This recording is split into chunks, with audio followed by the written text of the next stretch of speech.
Hola, muy buenas tardes, hermanos en Cristo y amigos que nos acompañan todas las semanas. Estamos nuevamente conectados, reencontrándonos a través de este medio para estar compartiendo por un momento la palabra del Señor. Agradecido a todos los que me leen, los que miran los videos y los que también nos envían algún comentario. Yo los leo a todos y trato de contestar también cuando me hacen alguna pregunta. Bueno, estamos como siempre, el día martes 5 de mayo, pasadito un poco de las 19:30 horas, y reencontrándonos el jueves y el sábado en el mismo horario, si así Dios lo permite. También estamos los miércoles en la radio, programa radial, a partir de las 8 de la mañana, 8:30 mejor dicho, en www, pueden encontrar, sintonizar en internet, www, Radio Cristiana Cristo es el Rey, .com. Allí pueden encontrar y sintonizar el programa. Estamos también eh, recorriendo todo el tema de escatología, de la señal en los últimos tiempos, la venida del Señor. Un tema muy interesante, ¿no? Así que mañana, si nos quiere acompañar, a las 8:30 de la mañana. Bien, vamos a entrar en un tema que tiene que ver con la iglesia, ¿no? Estamos viviendo una hora muy especial para la iglesia. Esto lo vengo diciendo desde el primer momento que apareció esta pandemia, que no solo era un mensaje para el mundo, sino también es un mensaje principalmente para la iglesia, ¿no? Encontramos en Crónicas cuando Salomón dedica el templo, que él hace una oración y en esa oración se refiere exclusivamente al pueblo de Dios, no menciona a las demás naciones que seguramente rodeaban a Israel y eran cuantiosas. Él se refiere en la oración de consagración al pueblo de Dios, ¿no? Diciendo: si mi pueblo se humillare y buscare mi rostro, llorare y se convirtieren de sus malos caminos, yo iré desde los cielos, sanaré su tierra, perdonaré sus pecados. Está hablando al pueblo de Israel. Por ahí tenía que comenzar el arrepentimiento, por ahí tenía que comenzar la oración, la búsqueda de Dios, era por el pueblo. No le está reclamando a los incrédulos, sino al pueblo del Señor. Y yo creo que lo mismo se traslada hoy en la gracia a la iglesia. Tiene que ser la iglesia la que tiene que buscar a Dios, volverse a Dios, arrepentirse, volver, ¿no es cierto?, a la palabra, a los fundamentos de la palabra. La iglesia últimamente, y yo lo venía diciendo ya hace unos cuantos años, había caído en una apostasía, en un evangelio light, en un evangelio de oferta, sin demanda, interesado muchas veces por los recursos financieros, interesada por la cantidad de gente que moviliza, los asistentes, las multitudes. Entonces, esto ha llevado que el mensaje no venga únicamente para el mundo, sino también venga para la iglesia. Porque la iglesia también entró en ese cuadro de, ¿no es cierto?, de restricción, de no poder hacer sus reuniones, sus convocatorias. Estamos limitados, procurando pasar este tiempo y ver qué sucede más adelante, ¿no? Pero es un mensaje a la iglesia que ojalá lo entendamos. Yo quiero mirar desde una arista muy importante que la iglesia tiene hoy en este tiempo final una gran responsabilidad. La iglesia es la voz de Dios al mundo. No hay otra manera de que Dios le hable a la humanidad, sino a través de la iglesia, a través de su palabra. Entonces la iglesia es portadora de la palabra y tiene un peso de responsabilidad de decirle al mundo que tienen que volverse a Dios, ¿no? Quiero decir que el mensaje de la iglesia tiene que cambiar. Ya no podemos hablar, no pueden hablar de prosperidad, de éxito, no pueden hablar, ¿no es cierto?, de conquista, de pactos con dinero, de sellar la palabra con dinero y todas esas cosas que habían surgido en el último tiempo en muchísimas congregaciones, ¿no? Ya no se puede hablar de esto, sino hay que tener un mensaje más bíblico, más profético, volver a los principios del mensaje de Dios, porque casualmente estos días alguien me preguntaba cómo puedo hablarle a una persona inconversa que nunca fue a la iglesia, ¿qué le puedo decir referente a lo que está pasando? Bueno, mi respuesta fue que lo único que le podía decir era que busque a Dios, que se vuelvan a Dios, que se arrepienta, que se convierta, que reciba a Cristo en su corazón. No tenemos otro mensaje para el mundo, no hay otro mensaje. No podemos hablarle de prosperidad, de esperanza, no podemos hablarle de que no pasa nada o de que confíe que Dios lo va a guardar. Tenemos que ser responsables del mensaje que Dios le encomendó a la iglesia primitiva, que comenzó, ¿no es cierto?, a multiplicarse y a expandirse con un mensaje sencillo, pero un mensaje que decía: arrepentido y convertido para que sean borrados vuestros pecados, ¿no? Era el mensaje original que predicó el apóstol San Pedro y que luego siguieron predicando Esteban, Felipe y otros, ¿no? Mensajeros de parte de Dios, ¿no? Eso ha ido cambiando y dejamos de hablar del infierno, dejamos de hablar del pecado porque no es popular, porque se asusta a la gente. No se puede hablar del infierno porque la gente se asusta y hemos obviado esos temas. La iglesia ha obviado esos temas, ¿no es cierto? Y hasta entró dentro del paquete de lo que no se predica, la venida de Cristo, las señales de los últimos tiempos. Tampoco la iglesia ha hablado de estas cosas y ahora hemos entrado en el recorrido final del reloj de Dios, del reloj profético. Estamos recorriendo, podemos decir, los últimos minutos.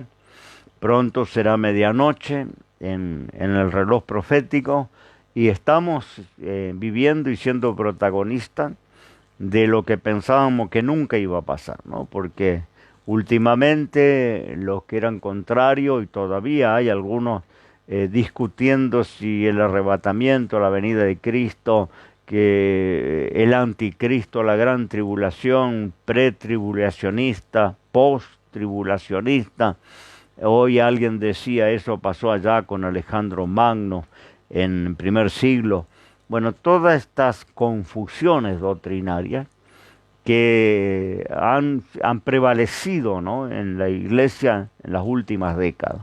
Pues esto tiene que ver con las últimas décadas, esto no tiene que ver con siglos de la historia de la iglesia, sino en las últimas décadas ha habido una revolución doctrinaria y una explosión de falsas doctrinas, una explosión de falsos maestros, como decía la Escritura, como Pablo mismo decía, que vendrá tiempo que no se sufrirá la sana doctrina, sino teniendo comezón de oír la gente tiene necesidad de oír el mensaje de Dios, la palabra de Dios.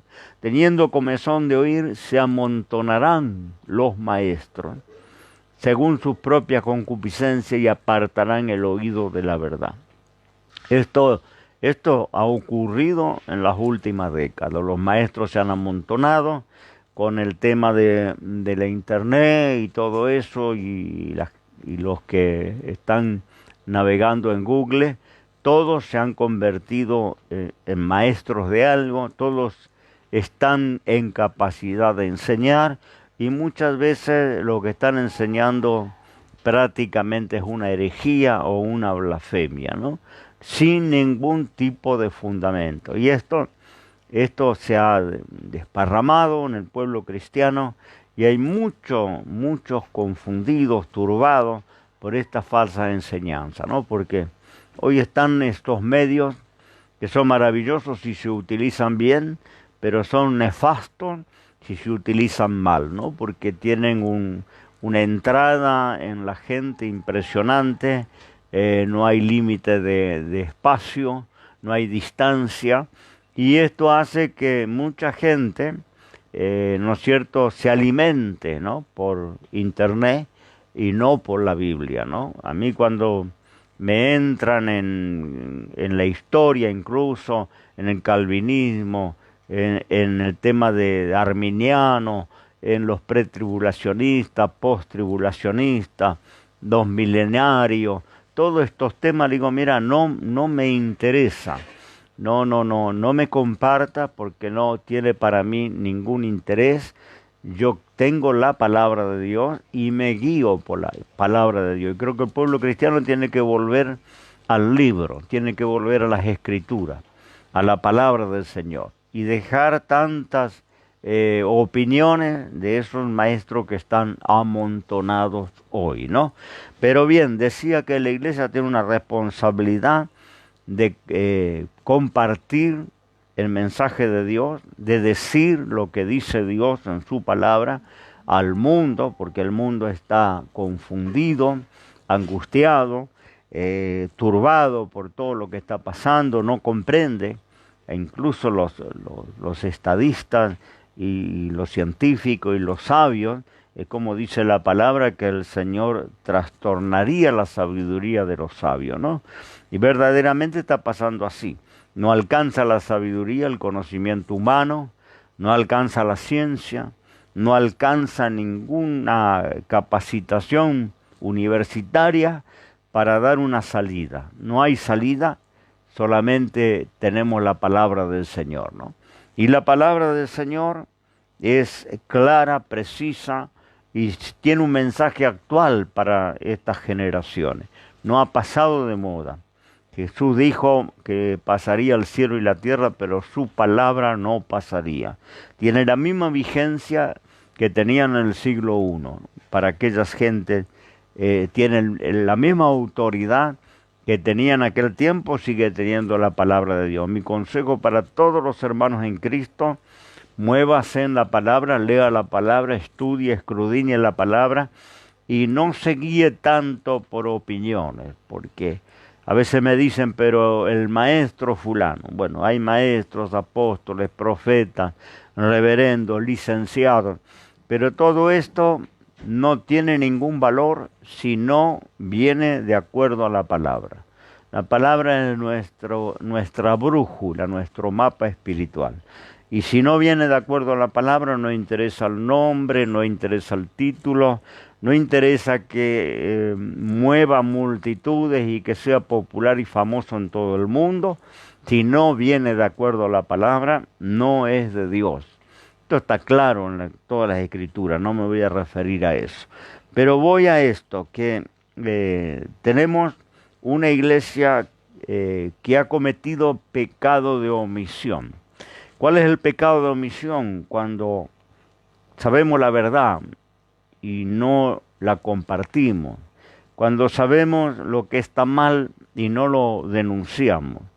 Cuando preferimos mirar para un costado, no meternos, no ofender, porque muchas veces el tema es que nadie se sienta incómodo, porque necesitamos nuestras congregaciones, nuestros auditorios que estén llenos, entonces no queremos incomodar a nadie, no importa si no vive con su mujer, si está con una mujer que no es la propia, no importa si no se hizo cargo de sus hijos, si sus hijos están abandonados, no interesa cuál es su medio de vida, no interesa, ¿no es cierto?, qué hace el resto de la semana, solo importa que el domingo venga al auditorio, ¿no?, que sea uno más de las multitudes que queremos juntar, ¿no?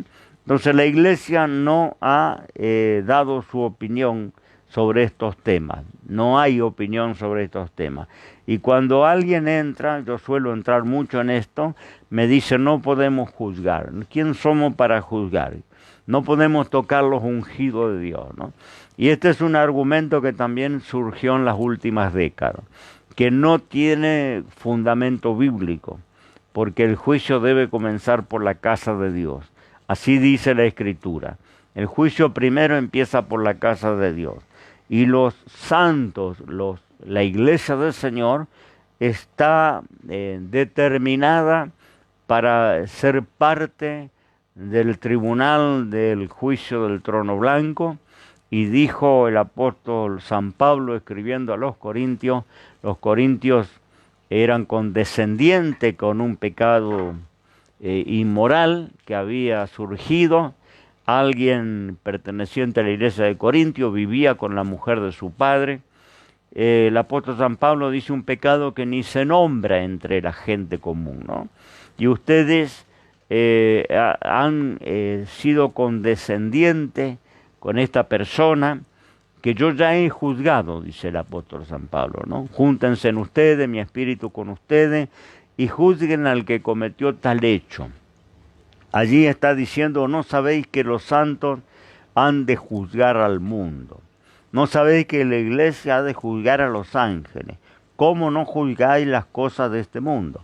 Es decir, cuanto más las cosas que suceden en la iglesia, tenemos que juzgar, ¿no? Porque si no empieza por nosotros, mal podríamos juzgar a los de afuera.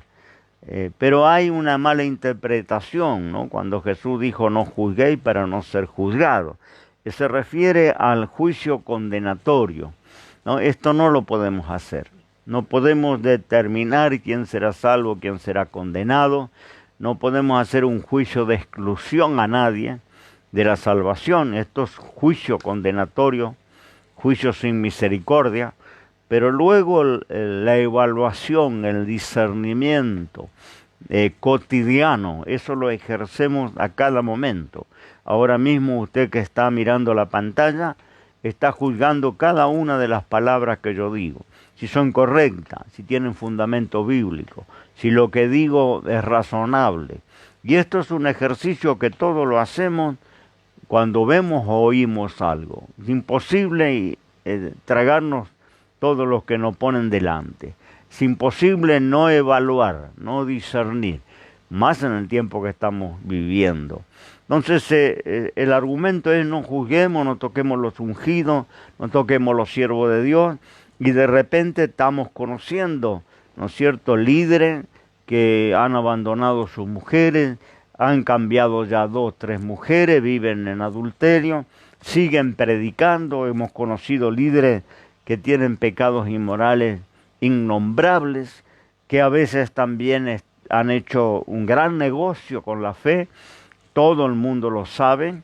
Algunos han creado empresas usando el Evangelio, organizaciones comerciales, ¿no? Y se han enriquecido con esto. Y todo el mundo lo sabe, pero nadie se anima a decir estas cosas. Entonces esto se llama pecado de omisión. Y hay una historia que yo no se la voy a leer, pero le voy a pedir que luego todo el que tenga una Biblia lo lea con tranquilidad en Primera de Reyes, capítulo 12 y capítulo 13.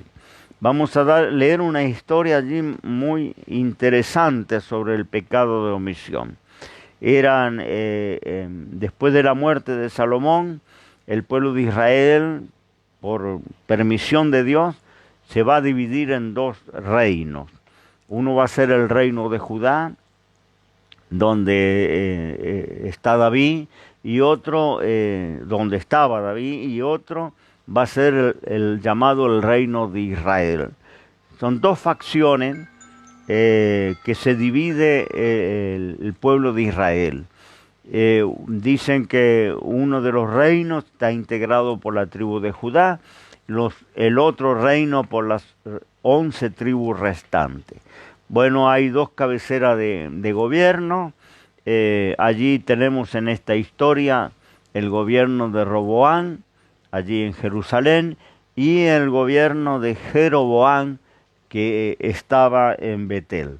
Bueno, Jeroboam comenzó a tener temor porque toda la gente, todo el pueblo, recordemos que todos eran hermanos, divididos, pero era el pueblo de Dios, uno solo, y todos subían a Jerusalén, ¿no?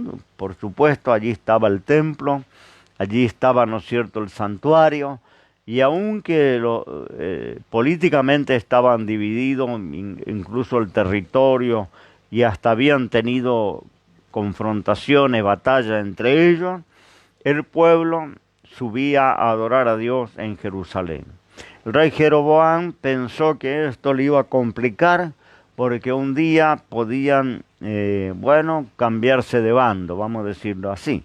Entonces él dice que de su invención levanta unos altares falsos, fabrica 2 becerros de oro y lo coloca uno en Betel y otro en Dan, y dice, estos son vuestros dioses, estos son los dioses que los han sacado de Egipto, a estos tienen que adorar. Lo hizo, estableció un tipo de sacerdocio, fabricó algunos altares, algunas fechas especiales que él inventó de su corazón, y dijo, ya bastante han subido a Jerusalén, ya no hace falta que vayan a Jerusalén.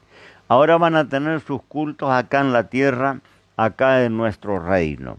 Bueno, esto hizo pecar a Israel, dice la palabra, ¿no? Porque se volvieron a los ídolos, a la idolatría. Imagínense un pueblo que adoraba al Dios yo soy, a Jehová en el santuario hebreo, en el templo que Salomón había edificado. Ahora estaban sirviendo a 2 terneros de oro, ¿no? 2 becerros de oro, un pecado abominable de idolatría.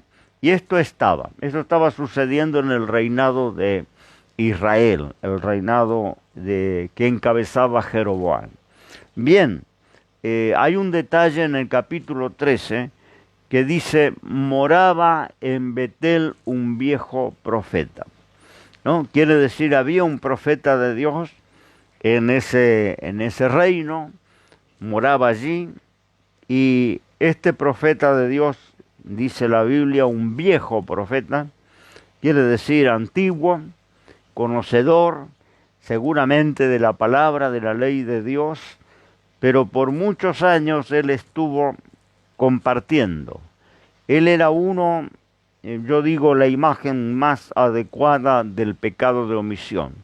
Él nunca profirió una palabra contra Jeroboam, nunca declaró su pecado o le recriminó o le exhortó que se arrepintiera. Él era participante, él miraba para otro lado y era un hombre antiguo en el ministerio, un viejo profeta, pero se había quedado solamente con el título de profeta, ¿no? Como ha sucedido en los últimos tiempos, ¿no? Se quedan con el título de liderazgo, de pastores, de reverendos, de apóstoles, pero no denuncian el pecado, lo comparten, son participantes, ¿no? Pecan por pecado de omisión, miran para otro lado, no quieren enemistades. Seguro este viejo profeta no quería enemistarse con Jeroboam.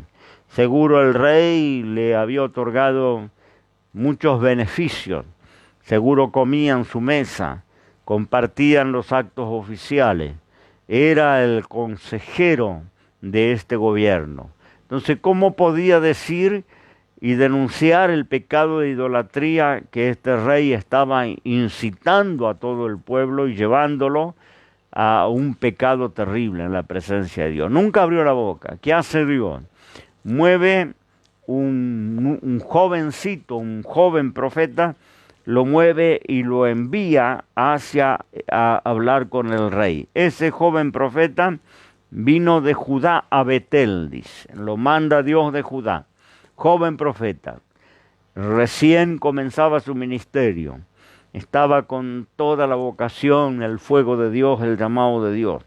Y él es enviado del Señor a llevar una palabra para el rey Jeroboam, lo que nunca hizo el viejo profeta, ¿no? Que vivía ahí y que era participante de todo lo que sucedía en ese reino.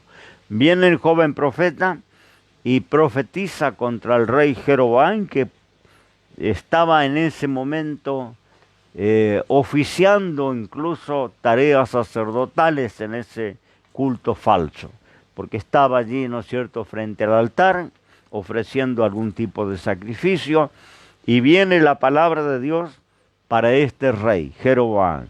Y viene también una señal: el altar se rompe, se quiebra, la ceniza se derrama, y el rey Jeroboam, cuando escucha esta palabra, ¿no es cierto?, de parte de este joven profeta, y ve que el altar se rompe, ese falso altar, él se humilla y le pide al joven profeta que ore, ¿no? Porque él había extendido la mano, dando la orden que los guardias capturaran a ese siervo de Dios, ¿no? Cuando él extiende la mano para dar la orden, la mano se le seca, ¿no? Pierde el control de esa mano, y es ahí donde él se humilla y le dice al joven profeta: orá para que mi mano me sea restituida. Bien, luego va a haber un incidente entre los siervos de Dios, el viejo profeta y el jovencito. Van a tener allí un encuentro. El viejo profeta le va a engañar con mentira y le va a llevar a desobedecer el mandato de Dios. El mandato de Dios era que no bebiera y no comiera en esa tierra, que entregara el mensaje y se volviera a Judá.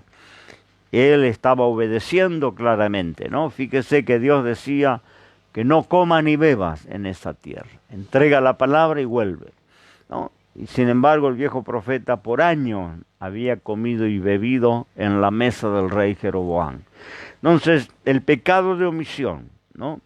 Un pecado que muchas veces no queremos complicaciones, no queremos enemistades, no queremos ofender, tocar, ¿no es cierto?, sentimientos. Entonces preferimos mirar para otro lado. Esto es un pecado generalizado en el mundo, especialmente en los gobiernos, en los que están ejecutando algún cargo de autoridad.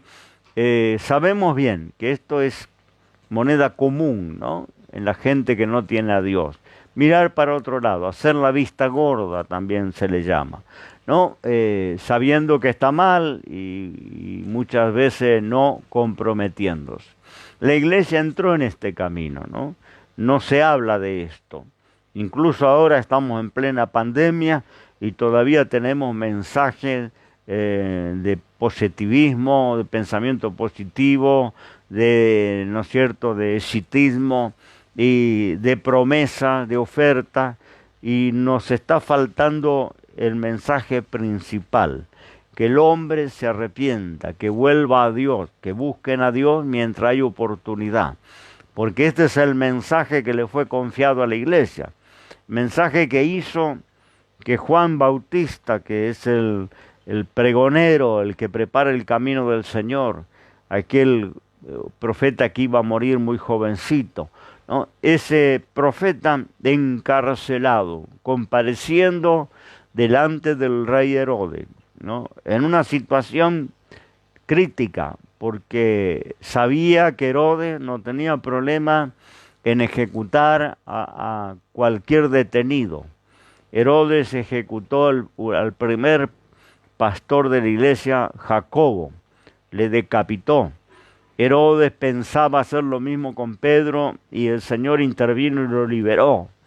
Pablo se escapó muchas veces de esa sentencia de muerte. Eran torturados, eran martirizados, era un reino déspota, tirano, y ahora este rey lo había capturado a Juan Bautista, lo tenían preso.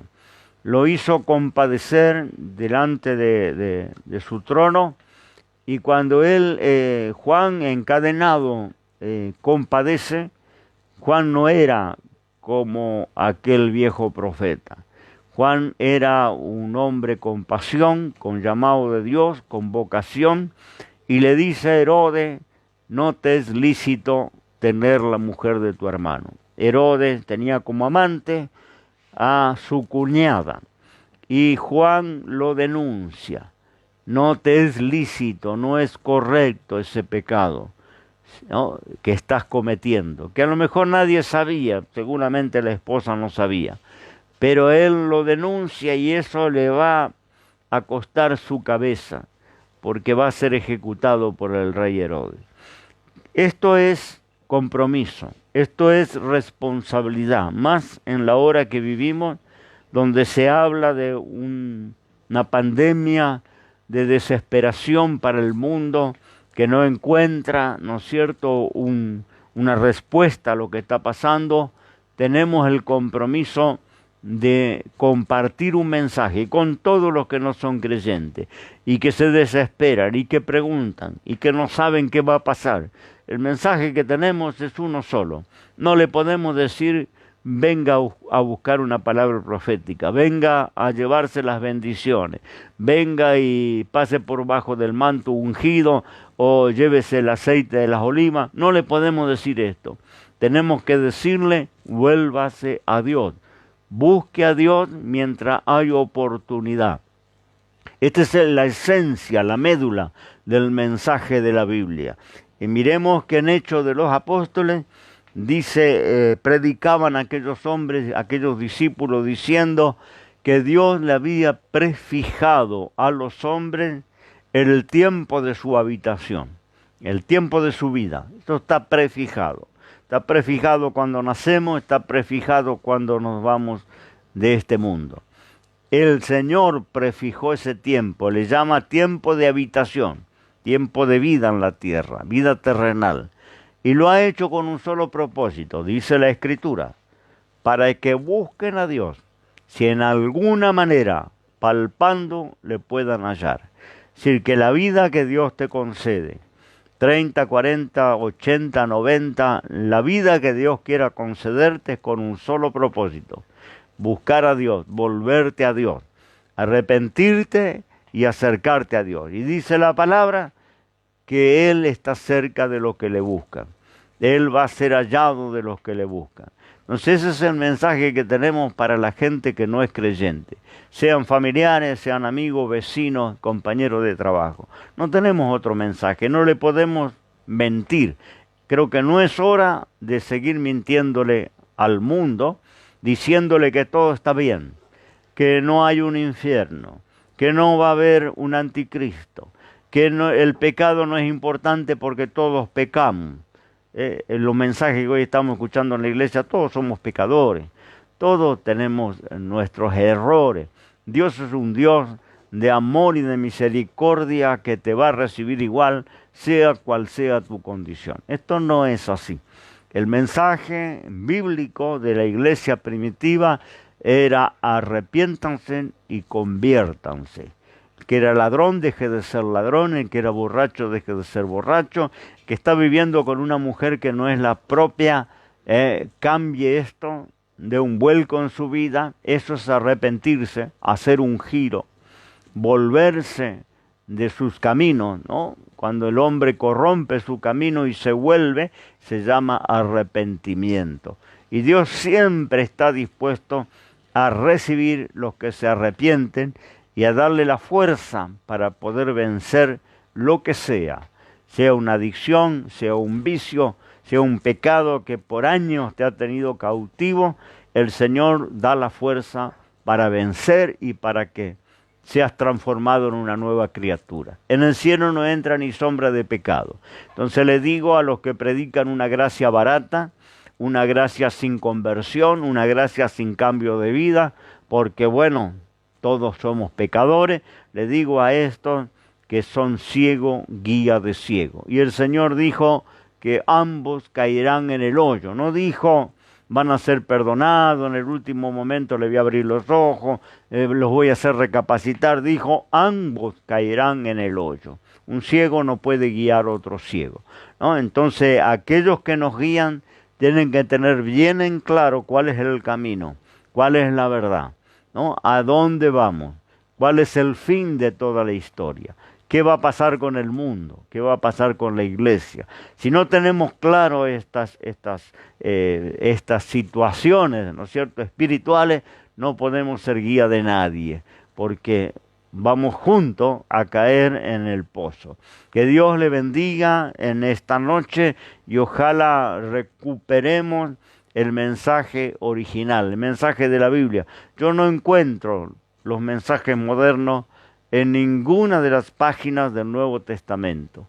En la historia de la Iglesia Apostólica, el libro de los Hechos, no encuentro un mensaje parecido a lo que hoy se está predicando por las redes y que se predicaba en los grandes auditorios. No hay algo parecido.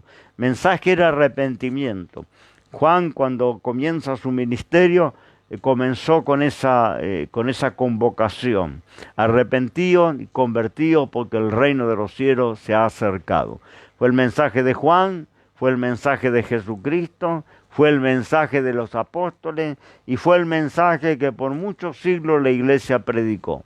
Luego hubo un cambio, un modernismo, una adaptación, una mutación espiritual, ¿no? Hubo una mutación espiritual. Empezaron a dejar afuera todas aquellas palabras o doctrinas que no eran convenientes, que asustaban, que espantaban a la gente. Entonces, por supuesto, estas megas iglesias crecieron de manera sideral, una cosa asombrosa, pero porque no hay demanda. No hay demanda para que la persona se bautice, no hay demanda para que la persona se haga miembro de la iglesia, no hay demanda para cuando recibe a Cristo para convertirse, para dejar de hacer lo malo, para cambiar la vida. Entonces, hoy se cambió, se mutó el mensaje del Evangelio. Y esto es pecado de omisión. Y lo que Dios está reclamando a la iglesia es que deje el pecado de omisión y se comprometa. Si Juan, uno de los pioneros de la iglesia, perdió su vida por comprometerse, porque podía quedar quieto, podía quedar callado, no tenía por qué meterse en ese barullo con el rey Herodes, estaba preso, encadenado, sabía que podía perder la vida. Sin embargo, él no se calló. Él le denunció y le dijo: no es correcto lo que estás haciendo. Y hoy nos juntamos con los presidentes, con los gobernantes, para bendecirlo. Acá donde yo vivo, la mayoría de las iglesias son convocadas, ¿no es cierto?, por la gobernación, por la intendencia, y hacen reuniones para bendecirle. Ninguno le dice al gobernante, al intendente, tiene que convertirse, porque si no se convierte se va al infierno. Tiene que arrepentirse de sus pecados. Ninguno le dice esto.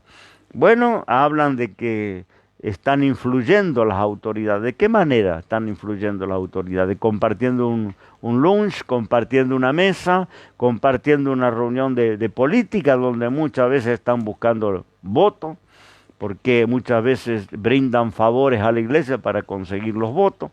Y no hay ninguno que se levante y diga: no te es lícito vivir como estás viviendo, tenés que volverte a Dios. Entonces, predicar el Evangelio es esto, yo no entiendo otra cosa, es esto. Y si esta no es la hora de predicar este Evangelio, no sé cuál será, ¿no? Si no es ahora, no sé cuándo será el tiempo. Ahora es el tiempo de que hables la palabra de Dios como hijo del Señor, como cristiano, a todo lo que te rodea, que se desespera, que se angustia, que se turban. Dile que se vuelvan a Dios. La única salida será volverse a Dios, para que no perezcan, porque perecerán y se perderán para siempre. Que Dios te bendiga, y oro para, si no eres cristiano, que estas palabras hayan llegado a tu corazón y de verdad empieces a pensar en Dios. Mucha gente me escribe diciendo: yo soy pródigo, yo estaba apartado, estoy reflexionando, quiero volver a Dios, quiero hacer un nuevo propósito. Bienvenido sea, Dios está esperando como el Padre esperaba al Hijo pródigo, ¿no? Con ansia, con deseo de verle, de abrazarle. Dios siempre está esperando, pero el primer paso debe darlo el ser humano. El que se apartó, regrese. el que no conoce empiece a conocer y a buscar de Dios. Conoceréis la verdad y la verdad os hará libre, ¿no? Entonces usted necesita conocer esa verdad. La verdad es Cristo, el camino, el que nos va a conducir al Padre, el que nos reconcilió en la cruz por su muerte. Entonces crea en Cristo, reciba a Cristo en su corazón y va a ser un hijo de Dios. Dios te bendiga. Hago una oración ahora contigo, con todos los hermanos, amigos. Hay muchos pedidos de oración, incluso familiares que están enfermos con coronavirus o que tienen los síntomas, hay mucha aflicción con esto. Y bueno, los pedidos de oración los trasladamos a la congregación. Hay hermanos que están orando, reuniéndose para orar. Hay hermanos que están orando en sus hogares. La iglesia está orando. Y todas las peticiones que llegan a través de las redes le canalizamos para que haya un pueblo que ore por su necesidad. Crea en la misericordia de Dios, crea en el amor de Dios. El oído de Dios no está grabado y su brazo no está cortado para salvar. El Señor que hizo el oído oye. El Señor que hizo la vista ve. Y está mirando la aflicción que estás pasando, la necesidad que estás pasando, y Él va a ser tu oportuno socorro. Coloque tu confianza en Dios. No coloquen los maestros, no coloquen los apóstoles, no coloquen los profetas de turno. Coloque tu confianza en Dios, ¿no? Porque hay muchos seguidores de hombres que van a terminar perdiendo su vida, su alma. Siga al Señor. Crea en el Señor, confíe en el Señor. Cuando ore, ore al Señor, y lo demás somos vasos que el Señor puede usar o no, siervos inútiles. Así dijo el Señor: cuando hagas todo lo que yo les mandé, de sí, siervo inútil soy. Como siervos inútiles, entonces no se guíe por los profetas, maestros, doctores que han aparecido. Se amontonarán, dijo el apóstol San Pablo, ¿no? Pero vuélvase a Dios. La salida está en Dios, no está en el hombre. Que Dios te bendiga. Y voy a hacer una oración ahora. Todos los amigos, hermanos de nuestras congregaciones nos unimos para orar. Y vamos a orar por todos los que nos siguen a través de las redes, no importa el lugar donde se encuentre. Va a haber una iglesia que ahora se va a unir conmigo para estar orando por tu familia, por tu vida, para que Dios te guarde. Si está pasando un cuadro, el Señor tiene poder para dar la vida. El Señor determinó nuestra habitación en el mundo. No vamos a morir antes que Dios lo determine. Así que crea que aquel que es dador de la vida puede extender su mano de misericordia, librarte de lo que estés pasando. Oramos. Padre, en el nombre de Jesús, hago una oración en esta noche, llegando a tu trono de gracia, para poner en tus manos amorosas cada una de las situaciones, cada una de las necesidades, hermanos, amigos, en diferentes lugares que están pasando cuadros, Señor, muchas veces de aflicción, de angustia, de dolencia, de enfermedad, de pobreza, Señor, de carestía, porque están sin trabajar, porque están impedidos de moverse en esta cuarentena. Te pido, Señor, que tú seas proveedor, sanador, libertador, que tú hagas milagro en aquel que cree. Eres un Dios de milagro, tu poder no ha cambiado, eres el mismo, dice la palabra, ayer, hoy y por todos los siglos. El mismo Cristo que sanaba a los enfermos y caminaba en las calles de Jerusalén es el mismo Cristo que hoy la iglesia está creyendo. Señor del cielo, si alguien se está volviendo a ti, algún pródigo, está haciendo un nuevo propósito, recíbele en tu presencia, reconcíliate contigo, Señor, en esta misma hora, en este mismo momento. Y si hay alguien que nunca tomó la decisión y ahora está creyendo, escuchando las palabras que he compartido, y está creyendo, está meditando, Señor, en esta realidad, Dios del cielo toca su vida, sale a su encuentro, manifiéstate para que definitivamente crea en ti. Te doy gracias, Señor, la obra es tuya y nosotros somos tus siervos. Bendice ahora a todos nuestros amigos. En el nombre de Jesús, amén, amén y amén. Que el Señor le bendiga. Bueno, mañana a las 8:30 estamos en la Radio Cristo el Rey, www.Radio Cristo el Rey, ¿no? Allí.com.